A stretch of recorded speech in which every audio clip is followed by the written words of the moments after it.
नमः शिवाय। कौन ऐसा जीव है जो सभी जीवों से पुरातन, अंतर्यामी, उत्कृष्ट, विशुद्ध, परिपूर्ण एवं सनातन परमेश्वर है? कौन अपने अद्भुत क्रियाकलापों द्वारा सबसे पहले संसार की सृष्टि करता है?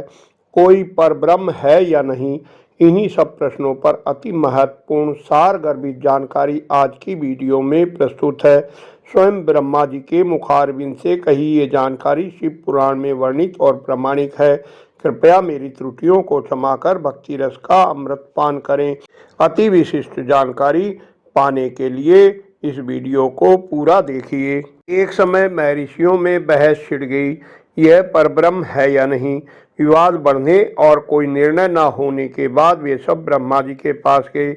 ब्रह्मा जी ने कहा, मुनियों, जिनके आनंदमय स्वरूप का अनुभव करने वाला कभी किसी से नहीं डरता, जिनसे संपूर्ण भूतों और इंद्रियों के साथ ब्रह्मा, विष्णु, रुद्र और ये जगत प्रकट होता है, जो सबका शासन करने वाले ईश्वर समस्त लोगों को अपने वश में रखते हैं, वे रुद्र ही हैं। एकमात्र महादेव को ही अपना आराध्य देव जानना चाहिए। वे ही संपूर्ण जगत के पालक हैं। भगवान शिव के 3 रूप हैं, स्थूल, सूक्ष्म और इन दोनों से परे। सूक्ष्म रूप का दर्शन केवल योगियों को होता है। हम सब देवता जिस रूप को प्रत्यक्ष देखते हैं वह स्थूल रूप है। उससे परे जो नित्य ज्ञान स्वरूप, आनंदमय, अविनाशी भगवत स्वरूप है, वह उसमें निष्ठा रखने वाले भगवान के भक्तों की ही दृष्टि में आता है। सबसे शेष साधन है भक्ति। शिव के प्रति भक्ति जो संसार बंधन से मुक्त कराने वाली है, वह भक्ति भगवान शिव की कृपा से ही मिलती है और उनकी कृपा भी भक्ति से मिलती है। जैसे अंकुर से बीज होता है और बीज से अंकुर होता है। जीव को भगवत कृपा से ही सर्वत्र सिद्धियां मिलती हैं।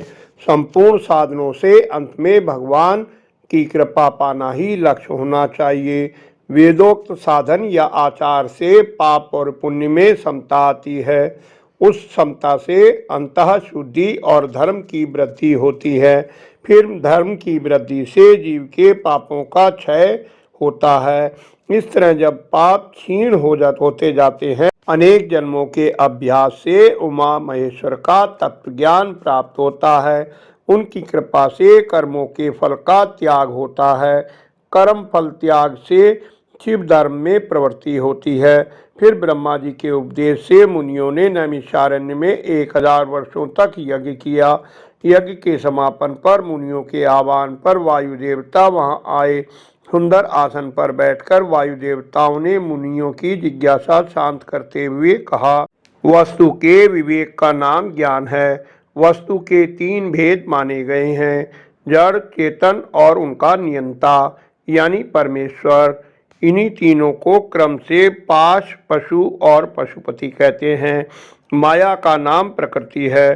पुरुष यानी जीव उस माया से आवृत यानी घिरा है।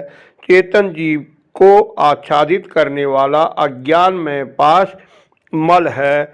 इस मल और कर्म के द्वारा प्रकृति का पुरुष के साथ शिव जी की प्रेरणा से संबंध होता है।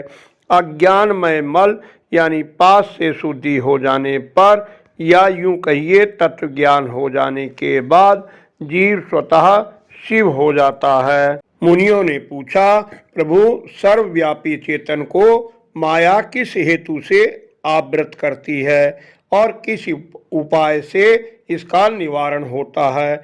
वायु देवता बोले, भोग के लिए किया गया कर्म ही इस आवरण का कारण है।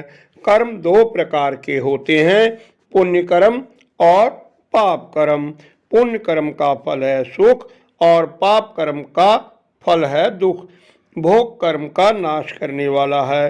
प्रकृति को भोग्य कहते हैं और भोग का साधन है शरीर।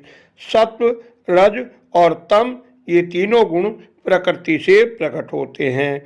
सुख और उसके हेतु यानी पुण्य कर्म को सात्विक कहा गया है। दुख और उसके हेतु अर्थात पाप कर्म रजगुण वाले अर्थात राजस्य कार्य हैं।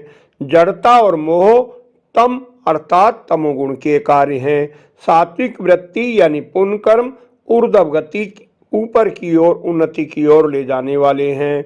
दुख के हेतु पाप कर्म मध्यम गति में रखने वाले हैं और तामस वृत्ति यानी जड़ता और मोह अधोगति यानी पतन की ओर ले जाने वाले हैं।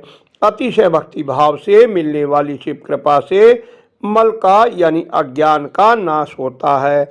अतः हमें परब्रह्म परमेश्वर शिव की भक्ति करना चाहिए। प्रिय भक्तगण, आज की वीडियो गूढ़ ज्ञान वाली है, जो अच्छे से समझने के लिए आपको 2 या 3 बार देखनी चाहिए, जिससे आप परम कल्याण की ओर अग्रसर हो सकें। आशा है आज की वीडियो आपको पसंद आई होगी। कृपया लाइक करें, कमेंट में सुझाव दें, अन्य शिव भक्तों से शेयर कर धर्म के भागी बने। शास्त्र और पुराणों की प्रामाणिक जानकारी पाने निरंतर जुड़े रहने के लिए चैनल को सब्सक्राइब अवश्य कर लें। धन्यवाद। आपका कल्याण हो।